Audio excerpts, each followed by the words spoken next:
The Atlantic decided, hey, you know that information that we had that we said we weren't going to share, the war plans, quote unquote war plans, well, here they are. And they put out all the text thread that they had the whole from thing, all the Signal screenshots. chat, which goes into detail of what was put in this. At the same time right now, there's a House Intel Committee hearing happening right now. It's the same version of what the Senate had, which is the annual global terror threat assessment. But the leaks are what's on everyone's mind. Of course, it's the questions come up. Tulsi Gabbard answered a question about this because I do think the quicker we can move on from this, the better. This, I think, was the best answer I've heard so far, other than from the president, who was saying, you know, he's learned his lesson, we're moving on. But I think she addresses it appropriately at the start to get ahead of it, knowing that it's coming in this hearing. The president and National Security Advisor Waltz held a press conference yesterday with a clear message.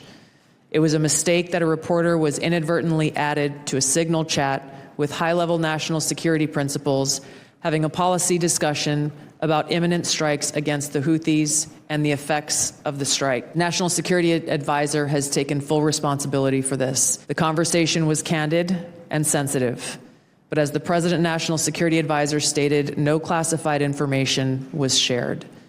There were no sources, methods, locations, or war plans that were shared. This was a standard update to the National Security Cabinet that was provided alongside updates that were given to foreign partners in the region. I think that's a great response. No locations were shared. The target's name wasn't shared. All of that was kept classified. And as Tulsi said, this is a standard update when these kind of events are happening. I mean, I think it depends on how you read it. I think Will read it as like, okay, was way overblown. And I read it, whenever I see all caps, maybe I start reading and yelling and I go, well, this feels pretty intense to me. Here's why I think it was less shocking to me.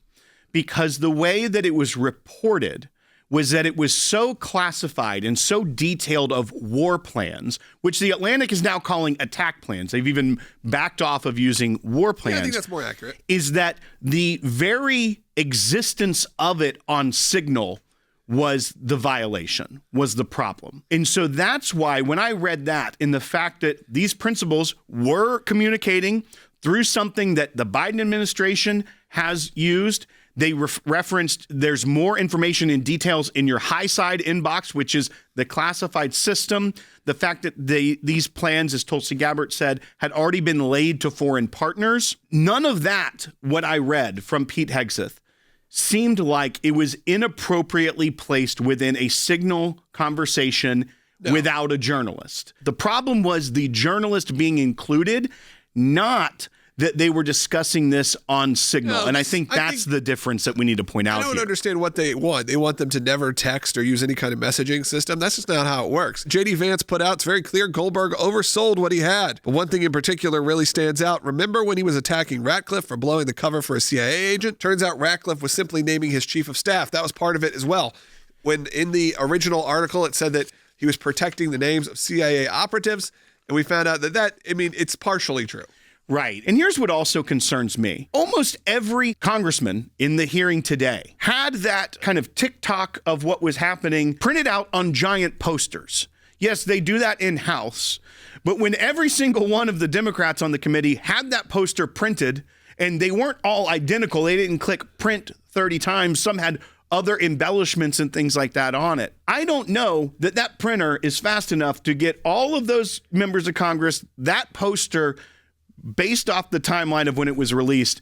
So I'm pretty sure the Democrats had that prior to the hearing already. Will Case on our team, he just shared a message from the Atlantic in 2017 that said, Signal is the gold standard of encrypted messaging and calling. It is used by staffers who work for President Trump, Barack Obama, Hillary Clinton, Andrew Cuomo, and Bill de Blasio. So again, they were putting over Signal at that time, but this is the problem that we're having right now. We are so excited to announce the ACLJ's brand new app, completely redesigned to provide you with the best tools available to partner with us at the ACLJ.